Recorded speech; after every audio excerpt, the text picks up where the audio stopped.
So as we all know, lads, Halo Infinite's coming out soon, and the game looks pretty bloody sick. Like, I'm very excited for the game personally, and with this game coming out, there's going to be an influx of new players thanks to it being free to play that may just be brand new, not only to Halo, but FPS in general.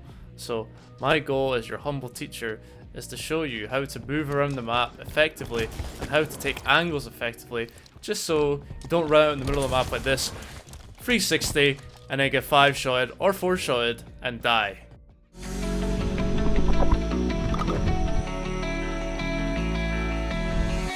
Alright boys, my name's Batchford, and welcome back to the YouTube channel, and today we're going to be going over angles and how to take fights correctly. Now I'm going to keep this video short and sweet, guys, but the biggest mistake that novice players make is that whenever they move around the map, they tend to mistake aggressiveness for just holding forward. Now, being aggressive isn't bad, but that holding forward is just the incorrect way of doing things. Someone who's just holding forward constantly is such an easy target to shoot at. Like, they're just moving in one direction and it's a predictable direction, so somebody could just like move the reticle in a really basic way and just easily 5-shot you. The habit that you want to develop when you're moving around the map is that instead of holding forward on the map, you need to identify that you're moving to different areas of the map and you need to adjust your movement accordingly. So in Halo 5, there's two ways of peeking an angle, in my opinion, the correct way. The first way is just basic strafing, left to right movements of the left stick.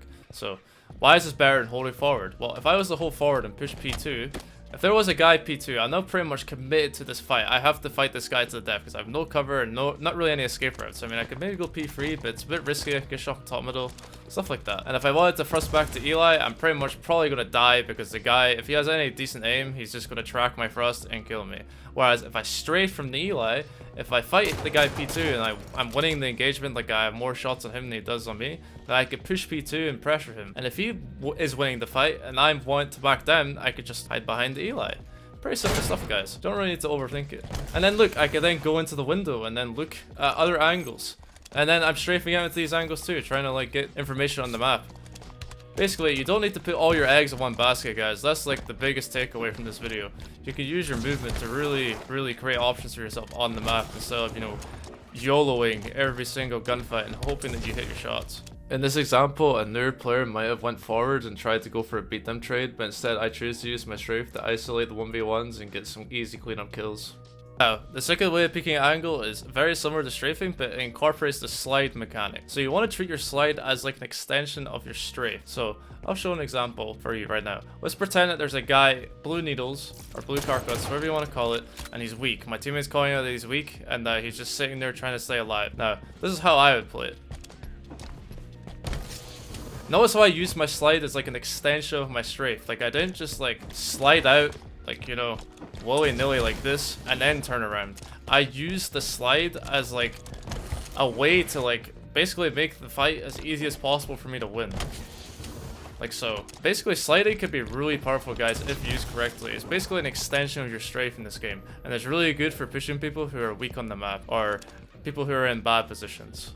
Another quick example here, but notice how I use my slide to make it as easy as possible for me to get the kill on the one-shot S1. We're on Bonnie Plaza now, one of my favorite maps in the game. Regarding peeking angles, like a couple of closing thoughts I would say is that make sure to isolate each angle, guys. Don't just like, for example, run out in the middle open like this, because you can be shot from anywhere, guys. Make sure when you're moving around the map, you're moving around with intent. You're picking angles, you're sliding out into angles, you're checking everything, you're making sure everything's clear. And as you're strafing around, you know, you're covering yourself using the map geometry, so you're not going to get team shot from multiple angles at the same time. Also, the way angles work is that say if an opponent is peeking the same angle as you and they're closer to the angle and you're going to see them first before they see you. You're going to have a distinct reaction compared to them. I'll give you an example. So say if a dude here is playing this angle and he's jiggle peeking, he's trying to play for you. If you come out flowers, sliding as I showed you earlier, like so, whilst hugging the back wall, you're going to shoot and see him first. And you're going to get the first couple of shots potential on him, and you've got a high possibility of winning the fight. So, like I said, guys, make sure you're as far away as the angle from possible, within reason. You don't always have the potential to do this. There is situations where you should just fly close, but that's just a common rule of thumb that you should apply to your gameplay. Oh my god, my movement's so bad, guys. Look at my movement. Oh my god. I really need to work on my spring jumping, dude. It's so bad. Alright boys, that's the video. If you liked what you saw today, leave a like on the video. It really helps out the channel. If you want to discuss angles with me, or if you have future content ideas that you would like to tell me about, leave a comment down below. And last but not least, I'm officially a partner with Europa Halo, so their Twitter will be down below in the description. It would really mean the world to me if you gave them a follow. Alright boys, have a good rest of your day. Cheers.